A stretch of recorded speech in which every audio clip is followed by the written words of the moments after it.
Portrait Miramaséenne pour ce mois de juillet. Oui, ça y est, l'été est arrivé.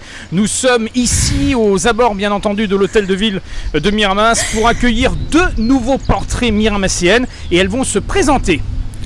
Bonjour, je m'appelle Maïwen Loisel. Et bonjour, je m'appelle Isor Triva. alors, toutes les deux, particularité, vous êtes membre d'une association, les Gardiens de l'Accro, qui a une vocation, celle de l'art équestre camarguais, donc de l'équitation Camargue. Alors, est-ce que vous pouvez me résumer un peu ce que c'est l'équitation Camargue ? L'équitation de Camargue, c'est ce qu'on utilise dans des manades. D'accord. Donc ce qui va servir à, par exemple, s'il y a des courses, à trier une bête pour ensuite faire une course avec. Alors, une particularité, Isor, c'est que tu as été championne d'Europe en tri de bétail. Oui. C'est arrivé en 2021 ? Oui. D'accord. Alors, à quoi ça consiste ? Est-ce que tu peux nous résumer un peu ? Le tri de bétail, c'est on a un lot de bêtes et on doit en sortir une. Par exemple, si c'est en concours, le plus rapidement possible. Et après, quand c'est en manade, juste... Isor, nous revenons un instant sur cette particularité de cette équitation Camargue. Alors, comme tu l'as précisé, ça s'inscrit dans les actions, bien sûr, traditionnelles de nos gardiens, de nos camarguais. Alors ici, à Miramas, il y a un club. Donc justement, ce club, c'est les Gardiens de l'Accro. Est-ce que tu peux un peu nous en parler, toi, Isor, pour débuter ? Ce club, on commence toujours par apprendre les bases et au fur et à mesure, on évolue avec soit les chevaux qu'on a eu là-bas ou soit nos propres chevaux. Et puis on évolue en niveau et puis après on peut avoir un excellent niveau. Voilà, parce qu'il y a des compétitions qui se font tout au long de l'année. Aussi, tu as un sacré parcours, il faut le signaler. Tu es vice-championne de France en équitation de travail 2021 ? Oui. Alors en plus, particularité de ce travail d'équitation, alors qu'est-ce que ça consiste ? À quoi ça consiste ? C'est tout ce qui est du dressage, des trucs techniques. D'accord. La mania technique, il y a la mania chrono, donc ça sera un parcours chronométré. D'accord. La mania technique, c'est tout ce qui va justement technique au niveau des obstacles, etc. La mania technique, il y a ces différents obstacles, mais c'est pas du tout du saut. Donc il peut y avoir un slalom, il peut y avoir un 8 de chiffres, plein d'obstacles comme ça, et il faut le faire le plus proprement possible. D'accord. Et après la mania chrono, c'est à faire le plus rapidement possible. Alors justement, toutes les deux, vous avez un parcours assez atypique et très différent.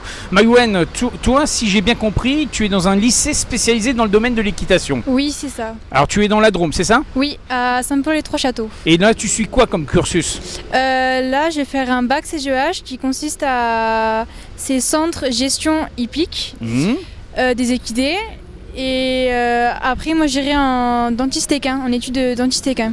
D'accord, ok. Pour avoir quoi en aboutissement à pouvoir gérer un club équestre quel est la terminaison ?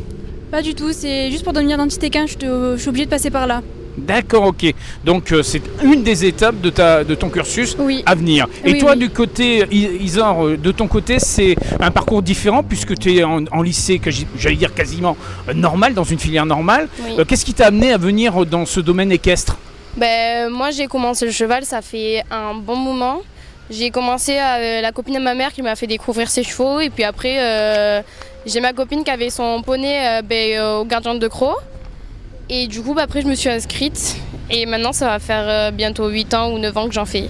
D'accord, alors Fais libre du cœur, c'est ton cheval, si j'ai bien compris. Hein. Tu as quelques mésaventures avec ton cheval. Hein. Bon, ça s'est bien passé quand même, néanmoins. Oui. Hein. C'était le début. C'était le début parce qu'il a fallu débourrer et l'éduquer. Hein, ça, c'est vraiment une particularité du métier, j'allais dire. Hein. Oui. Est-ce que tu voudrais en faire ton métier dans l'avenir ? Non. Non, mais ça sera une passion. Oui. Hein, donc ça s'inscrit dans les actions de l'association. Alors justement, là, on est au mois de juillet. Il y a les fêtes votives qui arrivent à Grandpin. Il y aura plein de manifestations, plein d'événements. Mais la tradition en terre provençale et en terre camarguaise, c'est cette tradition, bien sûr, équestre. Et là, vous allez avoir une journée camarguaise. Est-ce que tu peux nous en toucher un petit mot ? Le matin, il va y avoir la bénédiction. Qui va se passer à quel endroit ? Tu peux nous donner un peu plus de renseignements ? Au lac à Miramas. D'accord. Donc quand tu dis lac, c'est le plan d'eau de Saint-Suspect ? Oui. Voilà, d'accord. Plan d'eau de Saint-Suspect. Ensuite, il va y avoir le matin une abrivade. Oui. Vers 11h, quelque chose comme ça. D'accord. Dans l'après-midi, il va y avoir des jeux gardiens. D'accord. Suivi après des abrivades. D'accord, et encore. À la fin, le soir, vers 21h30, quelque chose comme ça, il va y avoir un spectacle équestre. Donc une grande journée festive autour de la Camargue avec des arènes qui vont être installées, me semble-t-il, hein, oui. aux abords du plan de Saint-Suspect. Les arènes portatives, oui. D'accord. Rendez-vous donc, ça sera quelle date ? Le 24 juillet. Le 24 juillet, ça faut bien le préciser pour que tous nos auditeurs et ceux qui nous regardent en ce moment sur ce portrait de Miramassienne puissent acter et surtout le mettre dans l'agenda. Maïwenn, je me tourne vers toi une nouvelle fois parce que c'est un beau parcours que tu suis, un beau cheminement. Est-ce que tu vas aller plus loin dans, j'allais dire, la compétition ? Pour les quelques années qui va suivre, non, mais plus tard, oui, je pense que je vais reprendre les compétitions. C'est pas trop dur de suivre ses études dans la Drôme en étant de Miramas, en venant... Un peu, si. Hein, Du coup, je suis presque jamais chez moi, à part le week-end. Oui. Et pour m'occuper de ma jument, c'est assez compliqué. Ah, comment elle s'appelle, ta jument? Hera derrière. Voilà, on lui fait un petit coucou à toutes les deux. Hein. C'est normal, hein. Elles sont toutes les deux présentes lors de ces journées Camarguaises, en tout cas de cette journée Camarguaise. Et on n'omettra pas de venir. Alors là, c'est l'été, donc c'est les vacances maintenant. Oui. Donc tu vas pouvoir encore plus profiter pour t'entraîner, pour te préparer. Oui, aussi ça. D'accord, quand on arrive à l'aboutissement d'une journée comme la journée camarguaise, il y a une certaine fierté, mais on peut aussi avoir une petite appréhension, non? Oui, aussi, ça arrive souvent qu'on est en stress et que des fois, non, on n'arrive pas à certaines choses et du coup, on fait n'importe quoi. D'accord. Mais ça se voit pas. Ça se voit pas, on fait le maximum pour que le public soit heureux et qu'on soit heureux soi-même. Il y a vraiment une affinité avec votre monture, alors pour ton cas à toi, avec ta jument, c'est une complicité de tout instant? Oui, avec ma jument, je suis très proche d'elle, depuis que je l'ai du coup. Ça fait combien d'années maintenant? Ça fait 2 ans que je l'ai. 2 ans de fidélité, on va dire. Oui. Voilà. 2 ans de partage aussi. Oui, aussi. D'accord. Et pour Issor, comment ça se passe? Moi, avec mon cheval, on est très complices. Il me fait beaucoup confiance. Et ça va faire 4 ans que je l'ai. Je l'ai eu à ses 3 ans, il a 7 ans. 4 années. 4 années aussi de passion dans l'art équestre, avec peut-être une volonté aussi, pourquoi pas, de participer à des compétitions dans le futur, non? Oui, là, cette année, j'ai fait les championnats de France. D'accord. On a essayé de se faire sélectionner pour les championnats d'Europe. Bon, ça n'a pas marché parce que j'ai fait quelques conneries. C'est que partie remise, je présume. Comment? C'est que partie remise. Oui. Voilà, on est vraiment en période estivale.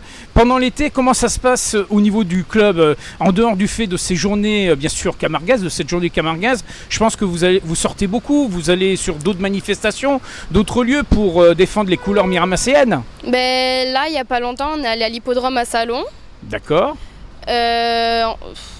Après... Vous faites des sorties régulières avec le groupe, j'allais dire, essentiellement. Oui, on fait des sorties entre nous. Il n'y a pas longtemps, on est allé au Sainte-Marie-de-la-Mer. On a fait toute la journée à cheval, une balade. Donc on crée plus de liens comme ça.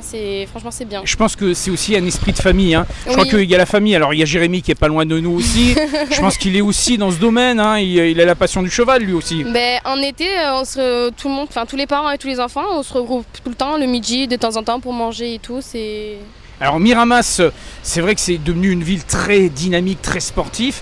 C'est vrai qu'on retrouve toutes les structures. C'est vraiment une ville à vivre, Miramas. Oui. Hein, pour toutes les deux, dans votre quotidien, dans votre passion, vous retrouvez toutes les activités que vous pouvez pratiquer au quotidien sur cette ville. Oui. Hein, donc c'est votre ville et vous êtes fière d'être miramassienne? Oui. Alors on se donne rendez-vous ce 24, me semble-t-il, 24 juillet? Oui, c'est ça. On rappelle un peu les horaires, ça débute à partir de quelle heure? 9h. 9h. Et ça finit le soir après 21h. D'accord, et tout ceci dans le cadre magnifique du plan de Saint-Sulpice. Oui. Merci en tout cas à toutes les deux, et je vous souhaite de bonnes vacances. Merci. Et un bon rendez-vous pour cette journée camarguaise. Oui. Merci à toutes les deux, à très bientôt.